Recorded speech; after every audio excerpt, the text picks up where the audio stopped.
Okay everybody, so for the next one, we're going to show you a couple of different centerpieces, and again I'll attach the inspiration photos in the bottom. So we'll start with, for your guest tables, a simple arrangement you can do for that involves a mirror, some jewels, and some wine glasses and a little bit of flowers.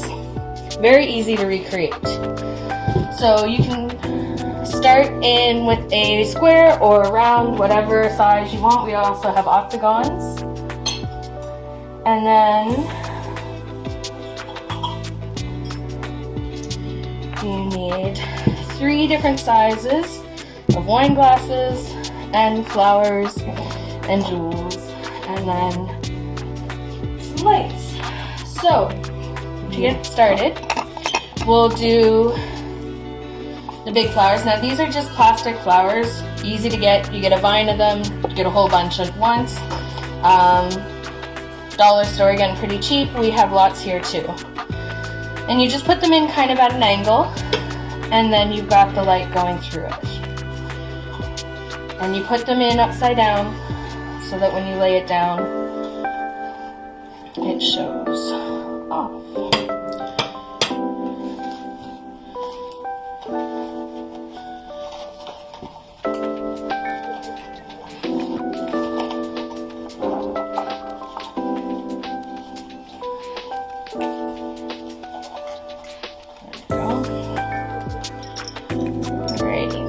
So there are your 3 flowers. Now it can be any type of flower. We just had roses here. In the photo I think they're lavender. Then you add a few jewels around,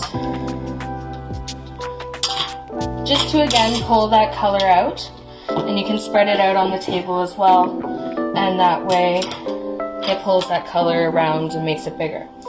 Then you've got your tea lights, or in these case voltage holders, on the top, and then you can spread it around as well with a few on the table if you want to elongate your centerpiece down a runner or down a certain amount of area.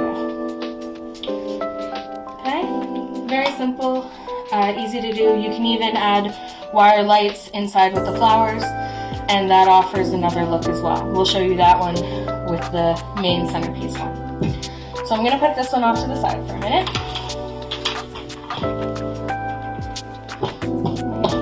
So you guys can see it. Okay. Now generally for a head table you want to go with something slightly bigger, slightly more exaggerated for the ends of the head table. Nothing in front of the couple, but at the ends. So we thought to do that same kind of look, you could do something very similar. Now in this case, like I said, any shape mirror, this one's an octagon. So then you get a bigger rose, some greenery, and do the same thing. In this case, we have a bigger wine glass.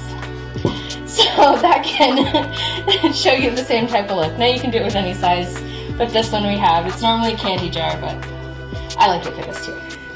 So you do the same thing. We added a bit of rhinestone here to the stem, just to add some lighting, but it's up to you. You can do whatever you'd like. To start with, you put the flower inside, with a little bit of the, with a little bit of the greenery, just to carry that through.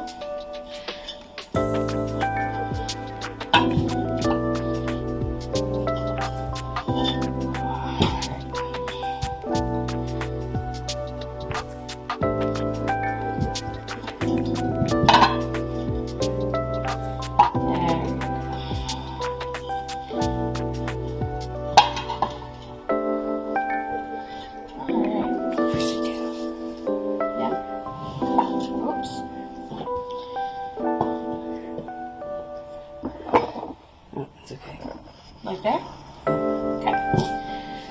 Technical difficulties. Okay, then you add some more greenery around the outside, and that pulls out a nice look for you. Now obviously I'd add more to make it a little bit more fuller if you wanted, but you can do that. Then you'd use a red votive holder, something like that. Right now we only have a tea light holder, but you can have different options. And and put a tea light inside of that to lighten that up. Now the other option, like I was saying, with the wire lights,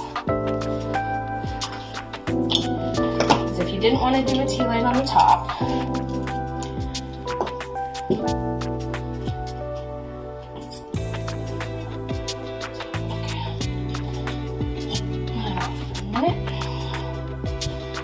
take one of these wire lights, which are nice and flexible, and if you wanted it to stay at the top, I'd add a little bead of hot glue.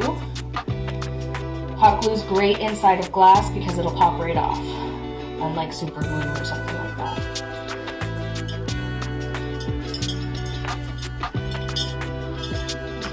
Coil it.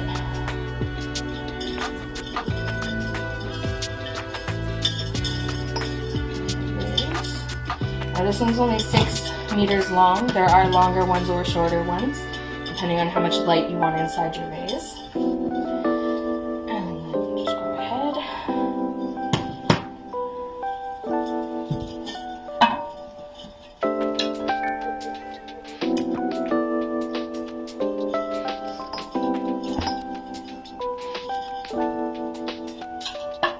And then you're lighting right inside.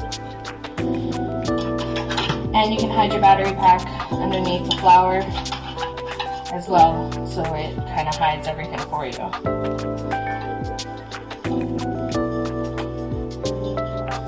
show off the flower. And like I said, if you want to keep the lights up, just add a little bit of hot glue and that'll do that for you. Okay, again, same as the inspiration photo, just nice and light for you.